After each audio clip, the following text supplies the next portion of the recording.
Welcome to Tales from the Streets. Here's what our narrator has to say. My story began years back, in 1997, when I went to meet my husband in the UK. Before then, he had come to Nigeria one Christmas time. We met. He told me he was interested in marrying me. I was also looking for a way out of Nigeria. So 2 jam 2 equal 4. We did the formal introduction of wine carrying, but no court wedding. He said we will do a court wedding when I got to the UK. 2 years later, I got a visa to travel to the UK.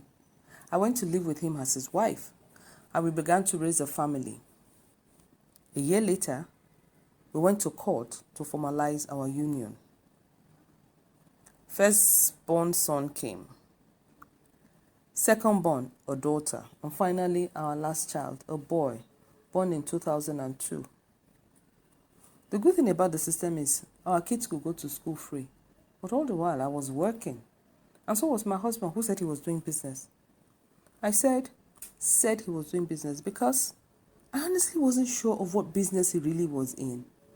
He traveled a lot, from the UK to China to Malaysia, doing the business of buying and selling, and he came to Nigeria a lot. I mostly assumed he was dealing with women things, textiles, bags, and so on, because I saw a bit of this in the house, and he told me he dealt in other things, but never fully disclosed what these were. I worked and went to school to become a nurse. I was determined to get my legal papers, but I couldn't do anything because my husband just kept putting off information every time I wanted to fill out forms to submit to the Home Office. Eventually, I did and got my permit and encouraged him to regularize his own as well. Since I was the one bringing the money, I made sure I let my husband know how we spend it. Our bills, foodstuff, clothes for the kids once in a while, But he didn't provide for us in terms of upkeep. But that's okay. He said business was bad. Anyway, some 8 years ago, he said he wanted us to come to Nigeria so that our children could meet his family. I thought it was a good idea. I hadn't been to Nigeria in more than 16 years at that time. I was excited, and I told my children about life in Nigeria. I took leave from work and promised to be back in 3 weeks. We arrived in mid-June and stayed at my husband's uncle's place in Surulere. From there, my family and his friends and my husband's family visited us. We went out with the kids to meet the rest of our families. We were meant to stay for 3 weeks. I ended up staying in Nigeria for 5 years. So this is what happened. After our 3 weeks, my husband came to me to say that he couldn't find my passport, that someone had stolen my passport from where he kept it in his uncle's safe. When we arrived, my husband took all our passports for keep. He said his uncle had a safe, so my husband and I handed all our passports to him. So imagine my shock when he said mine was the one that was missing. Tell me, does a thief come into a safe, sees the rest of the passport, and takes just one? He said he suspected one of his cousins. We made inquiries, and my family was delayed for another 2 weeks. This was 2 weeks of us reporting that my passport had been stolen with police involvement and all of that. And since no one was found culpable, the police kept demanding for money for further investigation.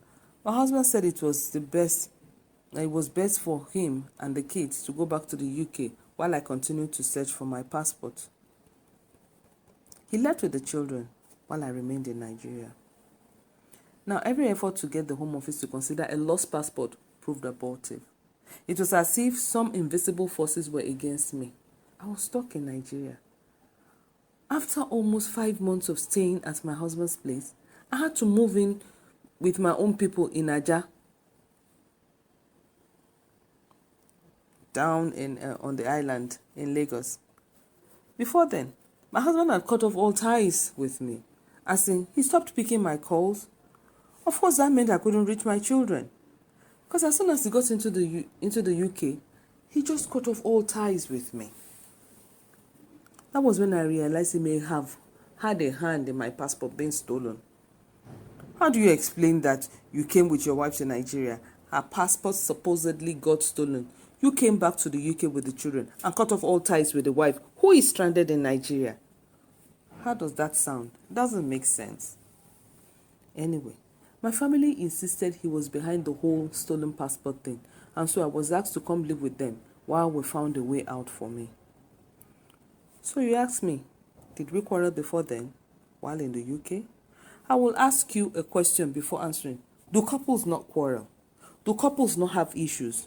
We had our issues. One of which was that I wanted him to get his paper perfected so that we could truly be legal.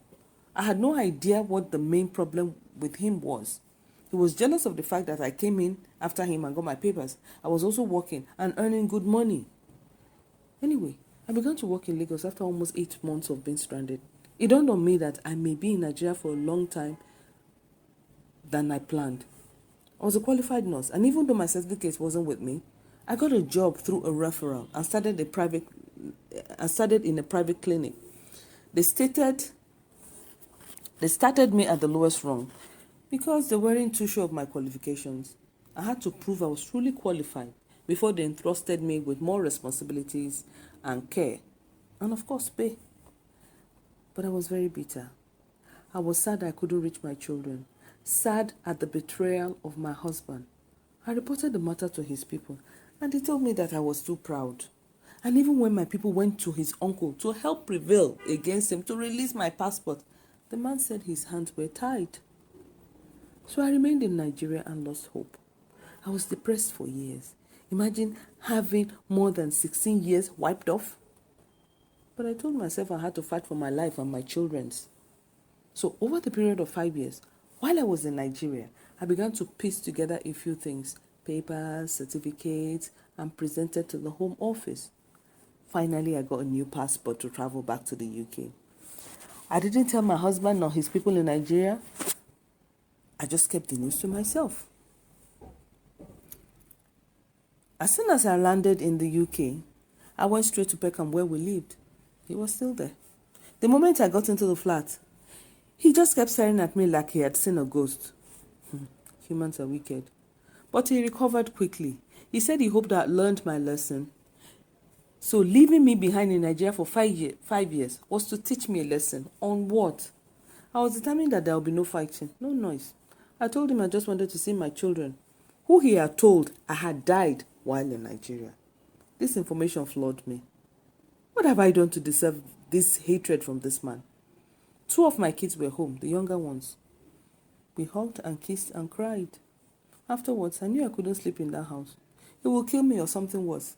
So I went in and picked my stuff and went to stay with a friend, telling my children to tell their elder brother I was alive and back to the UK.